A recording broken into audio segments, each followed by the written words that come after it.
Minutes. Matt Zenitz, college football national reporter, something like that, Matt. I'm sorry if I messed up your title, but you're the guy with the goods, bud. I'm glad to have you back on the show. Let's start with South Carolina. They get a nice pickup in Rocket Sanders. Matt, this one kind of been flying under the radar a little bit. How did Shane Beamer get this one done, considering the fact there's 130 teams in the FBS and the Gamecocks ranked 126 in rushing?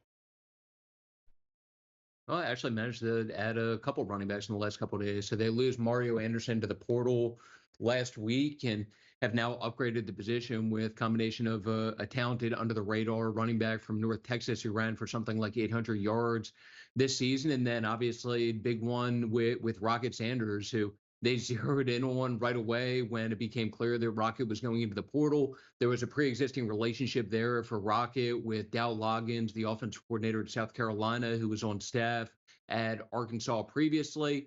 And it became more and more clear once Rocket officially went to the portal that South Carolina was a team to keep an eye on as a real possibility. He visited there in recent days, and South Carolina was able to get this locked up during the course of the visit. We're coming out of the visit, got this locked in terms of him being set to be a Gamecock now. I love it. Rocket Sanders, former top 247 recruit, industry outlier. We thought he might be a linebacker, edge rusher, ends up being running back. He was a favorite prop play in 2022, those rush totals. There was a big stretch for him. Matt, DJU, we were just talking quarterbacks a little bit. You know, the market seems to be heating up for him. What's the kind of the latest there? Is he going to take visits? Is there contenders that have emerged? What should we know about DJU? Florida State's the big one that I'm keeping an eye on. So Florida State has had DJ as one of the top portal quarterbacks on the board for them going back for a little while, along with someone like Cam Ward, who you guys were obviously talking about before I came on. So with Cam, at the time of us taping this, I'm not aware of anything being locked in with Cam and a visit to Florida State. Obviously, he's coming off of the visit to Miami, but DJ is set to visit Florida State this weekend.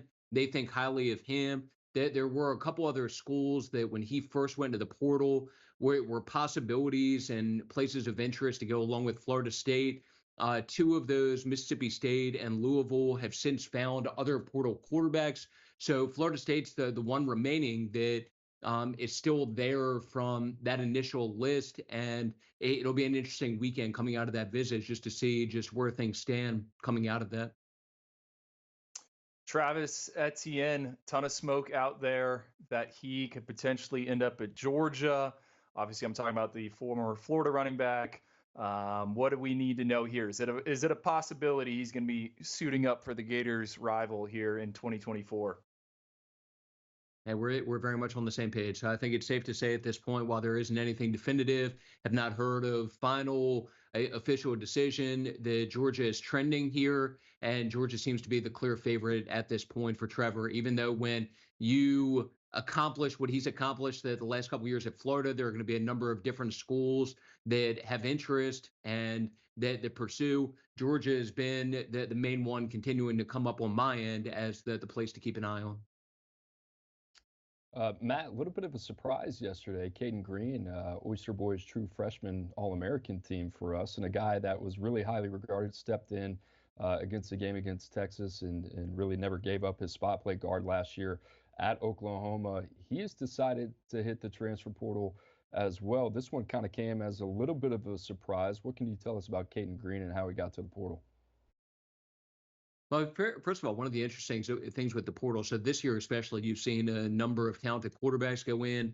I think every year you see some skill position players that have talent, some guys on the defensive side of the ball. But one of the things that is consistently hard to find is highly talented offensive linemen, especially ones of this kind of caliber. So what this does, first and foremost, is adds a not only highly talented offensive lineman into the mix now as a free agent, but a guy who obviously has 3 years of eligibility remaining and did some great stuff this year at Oklahoma. So not only was a top 100 overall recruit for us, but started several games. And this was something that Oklahoma was not expecting. It caught people in the building off guard with him going in. I haven't gotten the full backstory yet in terms of what led to this decision, but I can tell you that there are a number of different schools around the country right now very much interested in looking into this one and trying to find a way to get in the mix, as I'm sure you guys can imagine. Yeah. Yeah, I was looking at my phone last night and I was scrolling and I saw that on Twitter. I'm like, what the hell is going on here? This is a guy that it seems like he's in a great spot at Oklahoma. He decides to hit the portal. Like you said, Matt, you don't get to see those guys very often at the point of attack. A lot of teams probably salivating over him. A couple of teams I know for a fact are salivating over these guys. Let's stick in the SEC at the point of attack on defense. How about Walter Nolen? Oregon, Ole Miss seem to be the teams that are in it. It's originally from the state of Mississippi. What can you tell us about that one? Yeah, you nailed it with that. So coming off visit to Oregon, he'll be visiting Ole Miss in the next couple of days. The early buzz that both Steve Wildfong and I have gotten during the course of the last couple of days is that those are two top contenders there for him, maybe the two top contenders at this point, even though with someone as talented as Walter, that there are going to be schools that are trying to get in contention, and I've heard rumblings about like the Alabamas of the world trying to get in the mix also. But at least at this point, Oregon, Ole Miss are clearly two of the top teams involved as things stand right now. He's not the only one from the SEC. You got Prince Will Umanmielen from Florida as well, former all-conference guy. He's in the portal as well. Ole Miss is in that one too, I think, right? Yeah, involved with a lot of guys. The portal king, Lane Kiffin, trying to live up to the name. So Princely Umanmielen is somebody who entered the year with top 3 round draft grades from at least some NFL scouts, and his play this year put him in position where would have had a legitimate chance to go in the top 3 or 4 rounds of the NFL draft. That was one of the more surprising portal entries to me. And he's now visited Ole Miss. There's rumblings about Georgia maybe having interest here and looking to get involved. But Ole Miss is one that's definitely in play there also. And he's a guy that anytime that you have a player that is good enough to have a shot at going in the first few rounds of the NFL draft, actually there's going to be a lot of interest there. And I'm curious now to see if someone like Georgia does make a move to go along with places like Ole Miss. He's got a younger brother at Nebraska that played. I'm surprised Matt Rule hasn't made a phone call yet, but maybe he has. Matt, this one caught my eye. I was doing the same thing as Cooper, scrolling yesterday on the social media feeds. Tyler Van Dyke to Wisconsin. How did Phil Longo, Luke Fickell get this one done? There was actually a Wisconsin coach on my flight to Fort Lauderdale last night. They were out on the trail working hard. I'm fascinated. I was fascinated to see the market for Tyler Van Dyke. So what made this kind of marriage and fit happen? So there were a few quarterbacks that Wisconsin was taking a look at, and it was a combination of Cam Ward, who they faced the last couple of years. They took a look at guys like Will Howard.